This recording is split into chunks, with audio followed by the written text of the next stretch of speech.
Hello friends, இந்த வீடியோவில் 3 dot ப்ளவுஸ்க்கும் 4 dot ப்ளவுஸ்க்கும் இருக்கிற வித்தியாசம் பார்க்க போகிறோம். 3 டாட் ப்ளவுஸுங்கிறது என்னென்னா first dot, second dot, third dot இந்த 3 டாட் பிடிக்கிறது 3 டாட் ப்ளவுஸ் அப்படிமோ. இதுவே 4 டாட் ப்ளவுஸுங்கிறது first dot, second dot, third dot கூட எக்ஸ்ட்ராவாக ஃபோர்த்தாக இங்கே சைடில் ஒரு டாட் பிடிப்போம். இது 4 டாட் ப்ளவுஸ் அப்படிமோ. யாருக்கெல்லாம் 4 டாட் ப்ளவுஸ் கரெக்டாக இருக்கும் அப்படின்னா, நீங்கள் 40+ சைஸாக இருக்கும்போது உங்களுக்கு 3 டாட் ப்ளவுஸ் போட்டு அதில் கிடைக்கிற சப்போர்ட்டை விட இங்கே எக்ஸ்ட்ராவாக ஒரு டாட் பிடிச்சி நீங்கள் ப்ளவுஸ் போடும்போது உங்கள் ப்ளவுஸ் ஃபிட்டிங் கரெக்டாக இருக்கும். உங்கள் ஹெவி பஸ்ட்டும் சேக் ஆகாமல் நீங்கள் போடும்போது உங்கள் பஸ்ட்டு எந்த ஷேப்பில் எப்படி இருக்கோ அதே மாதிரியே ஒன் டே ஃபுல்லாக நீங்கள் வேர் பண்ணியிருந்தாலும் உங்கள் ப்ளவுஸ் அதே ஃபிட்டிங்கில் இருக்கிறதுக்காக தான் இந்த எக்ஸ்ட்ராவாக ஒரு டாட் பிடிக்கிறது.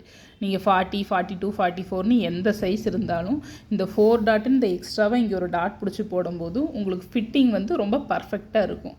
நெக்ஸ்ட் டைம் நீங்கள் ஸ்டிச் பண்ணும்போது இந்த எக்ஸ்ட்ராவாக இந்த ஒரு டாட் பிடிச்சி ஸ்டிச் பண்ணி பாருங்கள். டிஃப்ரென்ஸ் உங்களுக்கு கண்டிப்பாக தெரியும். தேங்க்யூ.